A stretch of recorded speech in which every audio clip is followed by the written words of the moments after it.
conversación política, como siempre, a esta hora nos acompaña aquí en el estudio el senador de Demócratas, Matías Walker. Senador, ¿cómo está? Bienvenido.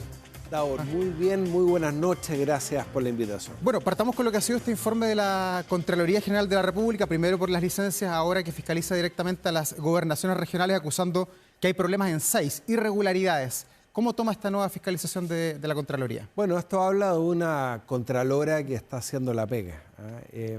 Los que propiciamos el nombre de Dorothy Pérez para la Contraloría sabíamos que iba a llegar una mujer con carácter, con autonomía, que fiscaliza a las autoridades de izquierda y de derecha, del centro, de todas partes, y que tiene una rigurosidad profesional a prueba de cualquier presión.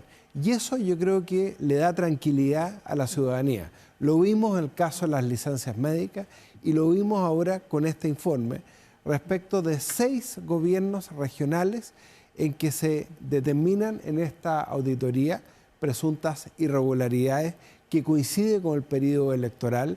El principio tiene que ser de prescindencia electoral de las autoridades que van a la reelección, que no pueden utilizar recursos públicos. Hay que ver cómo terminan los sumarios que se han instruido. Obviamente los gobernadores tienen derecho a defenderse, pero creo que esto habla muy bien de la Contraloría General de la República. ¿Qué imagen tiene usted de Claudio Rego, que se ve nuevamente acusado, apuntado esta vez por la Contraloría, por el caso Procultura? Ya conocemos todos los antecedentes que hay sobre la mesa, pero ahora nuevamente la Contraloría se fija en él, en su eventual responsabilidad en el uso irregular de fondos públicos para su reelección. Claudio Rego siempre se ha caracterizado por su capacidad de gestión como alcalde, como gobernador regional, sacó una tremenda votación en la región metropolitana y al igual que otros 5 gobernadores, bueno, se ve interpelado por esta auditoría y yo creo que es muy importante frente a estos cargos que hace la Contraloría, esta auditoría, que Claudio Rego y el resto de los 5 gobernadores que fueron a reelección, gobernadoras, se puedan defender, expresar sus descargos, este coaching que entiendo que fue un entrenamiento al equipo directivo. Bueno, ¿por qué se realiza en periodo electoral? Eso lo tiene que responder Claudio Rego para tranquilidad de él y de todos los habitantes de la región metropolitana. Ya, pero es casual que esté involucrado en 2 casos tan potentes, el de la Contraloría que se acusa hoy y Procultura. Bueno, son 2 casos que tienen que investigarse. Uno, un caso que investiga el Ministerio Público, que puede tener carácter penal. Otro es este, que tiene que ver con una fiscalización de la propia Contraloría. Pero también se podría ver un República. expediente acá, por lo menos lo que mandata la Contraloría al Ministerio Público, que estudie los antecedentes. Y él va a tener que defenderse. Leí que había una declaración que se negaba que esto había tenido un fin electoral. Bueno, en fin, yo creo que en Chile existe el debido proceso administrativo, el debido proceso penal, pero obviamente Claudio Rego y los otros 6 gobernadores que fueron cuestionados en periodo electoral tiene que dar la cara y tiene que dar a conocer sus descargos. ¿Y qué pasa con las platas públicas? Que es lo que muchos chilenos se preguntan, que es tan fácil, según lo que se acusa ahora en la Contraloría y en otros casos que hemos conocido en los últimos años, es muy fácil sacar algo, pasar una boleta falsa, defraudar al Estado como está acusando la Contraloría. Bueno, esa es lo que me dice la gente. Porque somos un país burócrata, uno diría, bueno, aquí está todo para sacar una plata y que tener la firma de mucha gente, pero aquí igual se provocan cosas. Absolutamente, Daur, y eso es lo que me dice la gente en la región de Coquimbo. Yo la semana pasada estuve en Ovalle, en La Serena y Coquimbo, y la gente siente impotencia, porque por otro lado yo estuve en un club de adulto mayor en Ovalle y una señora me decía que lleva 15 años esperando una operación a la rodilla. Las listas de espera en los hospitales, las listas de espera GES para pacientes con cáncer. Y por otro lado vemos todos estos cuestionamientos, 25.000 licencias médicas falsas que equivalen a 100 millones de dólares, un hospital de baja complejidad, lo decía la Contralora, la sesión especial que tuvimos en el Senado, cuesta 30 millones de dólares. Entonces, es una situación muy compleja que tiene que aclarar. Yo soy autor, Davor, de la Ley de Delito Económico. ¿Por qué impulsamos la Ley de Delito Económico? Que entró en vigor hace poco. Porque había una sensación en Chile que había una justicia para pobres y otra para ricos. Y que frente a los casos de colusión, recordemos la colusión de la farmacia, de los pollos, los casos de corrupción había impunidad, clases de ética. Entonces, ¿qué es lo que hicimos? Sacamos una legislación que establece un sistema especial de determinación de pena. Por ejemplo, que en estos delitos graves no se puede invocar la irreprochable conducta anterior, ¿no es cierto? Porque estamos hablando de delitos que comprometen la fe pública y los caudales públicos. Entonces, no solamente estamos observando este proceso, sino que hemos legislado para que no exista impunidad. Ya, pero en el Estado, ¿qué debe pasar para que funcionen las contralorías internas? Porque muchas empresas, muchos organismos tienen su propio contralor interno. No es la señora Dorothy Pérez, hay un contralor interno que al parecer no está haciendo la pega, se aparece pillado cada rato por la Contraloría.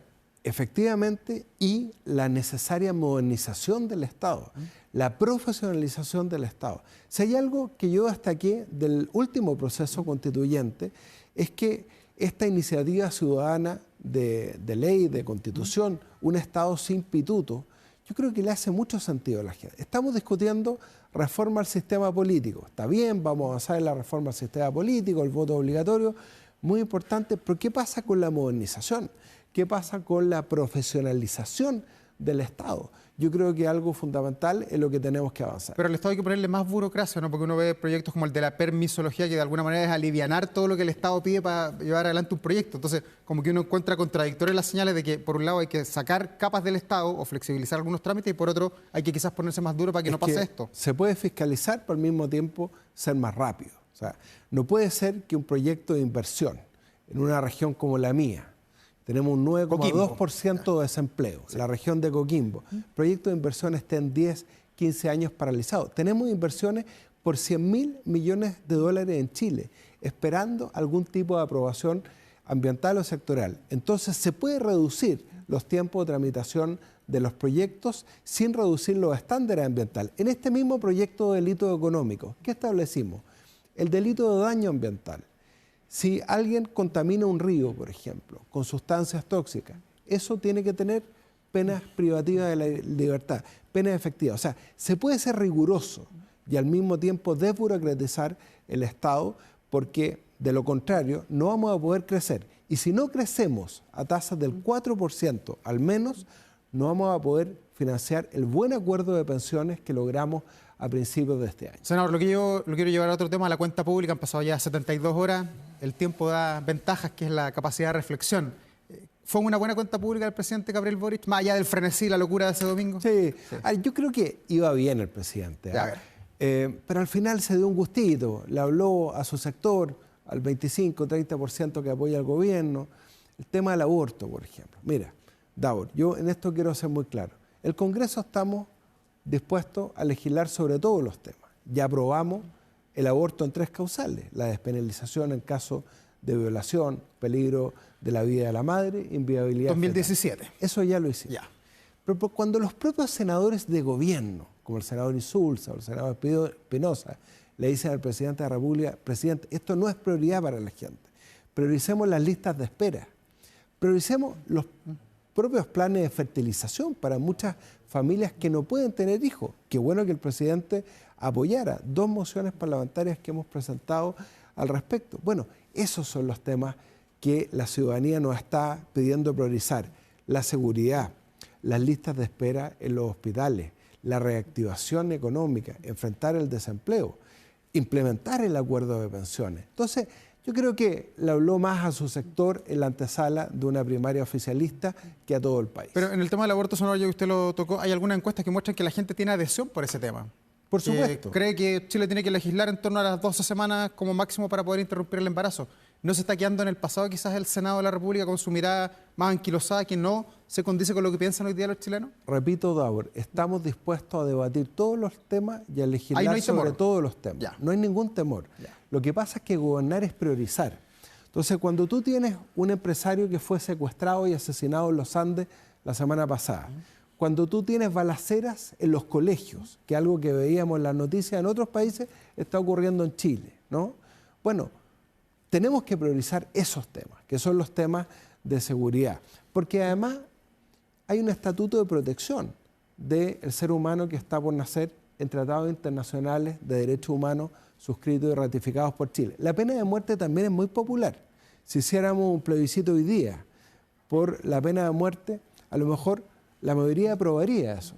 Pero en materia de políticas públicas tenemos que actuar de manera seria, consistente con los valores y principios que tiene nuestra Constitución y el ordenamiento internacional. Pero insisto, estamos disponibles a debatir todos los temas. Ya, el aborto fue uno de los temas de la cuenta pública, el otro fue Punta Peuco, pero quiero preguntarle sobre Israel, con lo que ha pasado, además con las decisiones que ha tomado el presidente Gabriel Boric, que no rompió las relaciones diplomáticas, pero muchos han dicho esto va a rebotar con los Estados Unidos en nuestra relación, y esta semana hemos conocido que hubo un llamado del nada menos que del secretario de Estado de los Estados Unidos, el poderoso Marco Rubio, que se comunica con varios jefes de Estado y también ministros a lo largo del planeta, pero que no recibió o no aceptó el llamado desde el Palacio de la Moneda, no se aceptaron comunicar con él y se derivó al canciller. ¿Fue una buena estrategia aquella? Lo que pasa es que los presidentes le contestan a los presidentes y los cancilleres. Esa es una mirada, pero otra gente dice, bueno, hay que contestarle. Es que esa es la tradición de Chile. Ya. El presidente Lagos fue muy claro. El presidente Lagos se relacionaba con el presidente Bush, con Blair, el jefe de gobierno Tony Blair, incluso lo llamaron para pedirle el apoyo de Chile a la invasión de Irak. Y el tiempo le dio la razón al presidente Lagos haber dicho que no. Entonces no se trata de derecha o izquierda, si nos conviene o no nos conviene. Chile tiene que tener una consistencia en materia internacional. ¿Qué es lo que pasa en Israel? El problema no es el pueblo de Israel, ¿no? Acá no hay que caer en el antisemitismo. El problema es Netanyahu, que perfectamente puede ser acusado de crímenes de guerra por uso desproporcionado, irracional de la fuerza, que ha costado la vida de miles de niños, de adultos mayores, de ancianos, por represalias frente a ataques terroristas de Hamás, ¿no? Entonces, Israel tiene derecho a defenderse por un uso proporcional de la fuerza. ¿Y qué tiene que hacer Chile? ¿Condenar aquello o tomar decisiones como se han tomado acá en Chile? Chile lo que tiene que hacer es distinguir, ¿no? Condenar al gobierno de Israel, a Netanyahu, pero no al pueblo de Israel. Y eso es muy importante. Ahora, yo tengo dudas respecto a la efectividad de las medidas que anunció el presidente. El retiro de los embajadores, porque además, el proveedor de armamento y todo eso. Claro, porque además el propio presidente Boric, por ejemplo, que ha sido firme contra la dictadura venezolana y la dictadura nicaragüense, ha sido bastante ambiguo frente a la dictadura cubana, por ejemplo. Y él ha dicho que se opone al bloqueo económico a Cuba. Entonces, pongámonos de acuerdo. ¿Vamos a estar por el libre comercio o no? Vamos a distinguir lo que es el libre comercio, por ejemplo, con China. Acabamos de meter en las patas a los caballos. ¿Ya? Hoy día se cumple un aniversario de la matanza de Tiananmen. Los tanques chinos que aplastaron a los jóvenes que clamaban por democracia y derechos humanos en el año 89. Ya. Entonces, ¿vamos a dejar de importar productos chinos porque en China hay una dictadura? ¿O vamos a separar las cosas? Ya, pero perdón, senador, para no perderme. ¿Ustedes de los que piensan entonces que el no haberle contestado a Marco Rubio el teléfono, el haber hecho todos estos gestos con Israel no va a tener ninguna repercusión en la relación con Estados Unidos cuando estamos en la guerra comercial y cuando pende de un hilo ya hace mucho tiempo el tema de la visa waiver, la facilidad que tenemos para ingresar a Estados Unidos? Es que a eso voy, Daur, porque cuando tú dices no vamos a importar tecnología de defensa israelí, eso es impracticable, porque hoy día es tal el grado de influencia israelí en tecnología, no solamente de defensa, en materia de riego, de plantas desaladoras, de soluciones hídricas, te lo digo como senador de una región con escasez hídrica, que es imposible en la práctica ese bloqueo, porque Estados Unidos le va a seguir comprando tecnología de defensa a Israel y Estados Unidos le va a seguir vendiendo esa tecnología a Chile. Entonces, me parece más bien una declaración discursiva que en la práctica no se va a cumplir. Ya. Por otro lado, también hay gestos hacia Estados Unidos. En las próximas horas aterriza un avión con chilenos deportados de los Estados Unidos, el segundo que llega a nuestro país con deportados por diferentes delitos, la mayoría entiendo porque tienen la visa waiver vencida. ¿Es una buena señal aceptar esos aviones, no poner problema? ¿Estados Unidos puede enviar los aviones que quiera? No, por supuesto que Chile tiene que aceptar que en este caso con nacionales que han cumplido delitos o faltas administrativas puedan ser deportados a nuestro país. Es lo mismo que nosotros le exigimos a Venezuela, ¿no? que acepte a los venezolanos que cometen delitos, que están en una situación migratoria irregular y que puedan ser reconducidos. Lo mismo que pasa con Bolivia. ¿Cuánto nos costó que Bolivia aceptara la reconducción de personas que ingresaban a Chile por pasos no habilitados? Obviamente ahí hay que distinguir lo que son los delitos respecto de lo que son las faltas administrativas. pero en ese sentido no podemos sino aceptar que con nacionales que han cumplido faltas o delitos puedan ser reconducidos a Chile. ¿Y por qué Chile no hace lo mismo? Bueno, es lo que hemos intentado hacer con Venezuela, es lo que hemos intentado hacer con Bolivia. No podemos sino aceptar esta reconducción. Ya, todo esto se maneja con sigilo, porque no se sabe mucho. En las próximas horas probablemente vamos a tener más antecedentes. ¿Ese es el camino de la relación con Estados Unidos, tener una comunicación más subterránea que una comunicación más pública? No, yo espero que Estados Unidos, que es nuestro segundo socio comercial, yo soy parte del Comité Chileno-Norteamericano del Senado, teníamos una excelente relación con la ex embajadora. Espero que tengamos la misma buena relación con el nuevo embajador que vivió en Chile, porque usted sabe que vivió en Chile como misionero, el nuevo embajador, que a su vez cumplió funciones de política migratoria en Estados Unidos, conoce la realidad de nuestro país. Yo espero que eso ayude a normalizar las relaciones. Las relaciones son entre los estados, no entre los gobiernos. Como le dijo el presidente Boric al presidente Milei, nosotros dos vamos a pasar y las relaciones entre los países se van a mantener. Nosotros tenemos tratado de libre comercio con los Estados Unidos, tenemos que exigir su cumplimiento bajo principios, obviamente, de reciprocidad. Senador, volvamos a la política contingente. Usted hoy día está representando a demócratas ahí en el Parlamento, pero es un ex demócrata cristiano. ¿Le sorprendió ver anoche a diputados de CEA y en Cerro Castillo con el presidente Boric?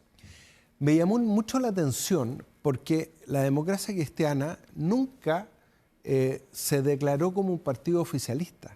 Cuando la democracia cristiana llamó a votar por Gabriel Boric en segunda vuelta, siempre ya hay una declaración en la Junta Nacional. Yo fui parte de esa Junta Nacional y de esa decisión.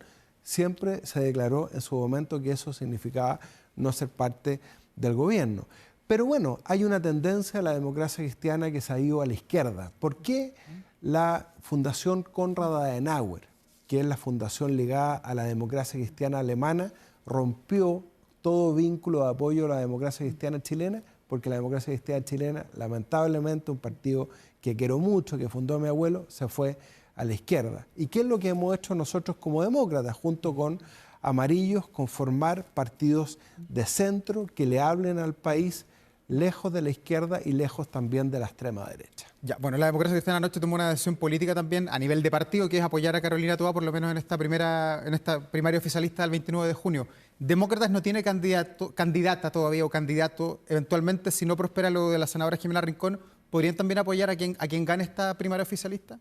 No, porque no somos parte del gobierno quienes vayan a votar a esta primaria oficialista. Yo entiendo que lo que están haciendo es su candidata, perdón, no es ninguno de los cuatro gobierno. que está ahí. Mi candidata es Jimena Rincón. Pero si no prospera aquello. Nosotros como demócratas proclamamos a Jimena Rincón. Ya. Ahora, usted se refiere a algo que es efectivo. Nosotros, para inscribir a Jimena Rincón como candidata presidencial, necesitamos constituirnos en las 3 regiones que nos faltan. Antes de agosto, antes de fines de agosto. Magallanes, su región, sí, los ríos y los lagos. Y si logramos constituirnos en esas 3 regiones, tenemos todas las condiciones y las posibilidades de llegar con la candidatura a la senadora Jimena Rincón hasta el final. ¿Y el plan B?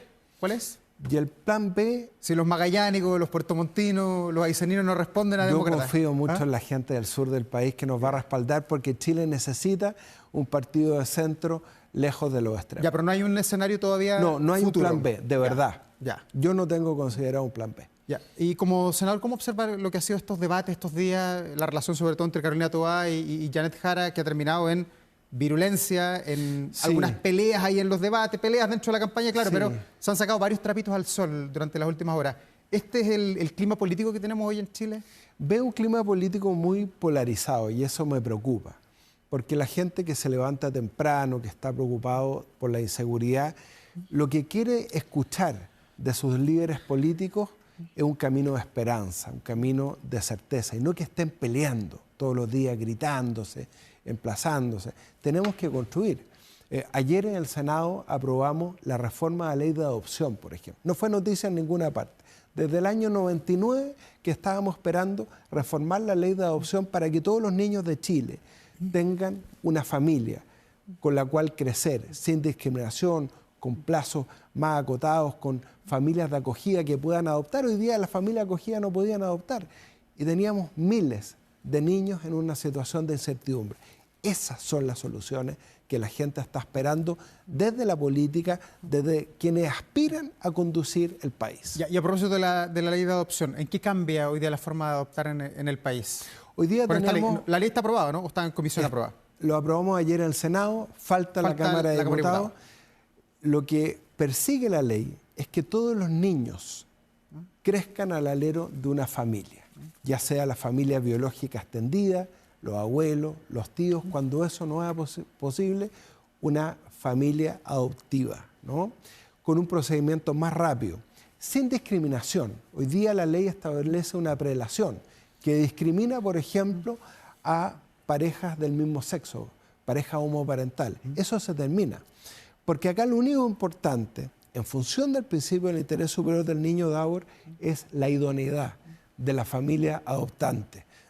Y eso es lo que se establece en la ley, con procedimiento mucho más expedito, irrevocable, otorgando la calidad de hijo, ¿no? De manera definitiva a una persona, igual como si fuera un hijo biológico. Por ejemplo, procurando que los hermanos sean adoptados de manera conjunta. Usted sabe que hoy día no había ninguna norma que obligara al sistema a que hermanos fueran adoptados por la misma familia. Yo conocí un caso en La Serena que lo adoptaron dos familias distintas y los hermanos se encontraron en un supermercado 3 años después. Bueno, eso la ley lo corrige y se establece que los hermanos siempre van a ser adoptados de manera conjunta.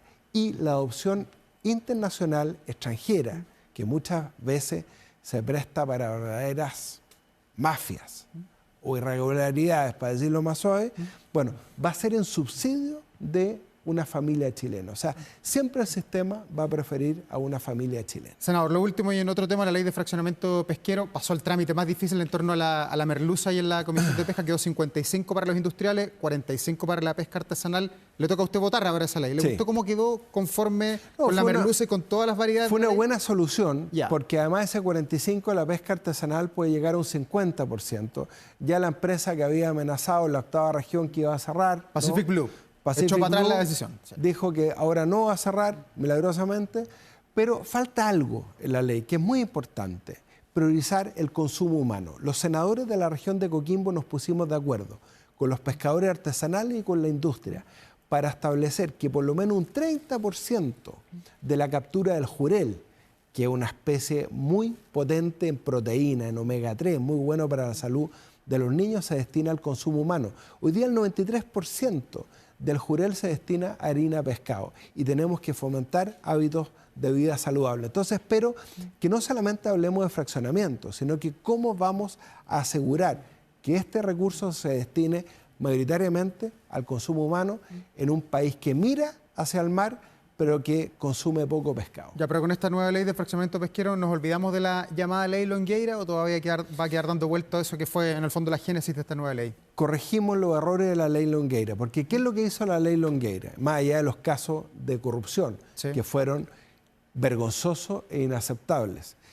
Se aumentó la fracción de la pesca artesanal, pero se disminuyó la cuota global por criterio de sustentabilidad. Y eso se corrige con la nueva ley, porque ahora si se recuperan las pesquerías, por ejemplo, la merluza común, los pescadores artesanales van a llegar a un 50% de la cuota. Ya. La última pregunta, senador Walker, respecto a las licencias médicas. La decisión de la moneda en torno a la cuñada del presidente Gabriel Boric. ¿Fue oportuna el reaccionar a un reportaje que hizo Televisión Nacional de Chile sobre el tema o debió haber informado esta situación antes de la cuenta pública? Muy bien la fiscalización de los medios de comunicación, se instruyó un sumario, la cuñada del presidente renunció.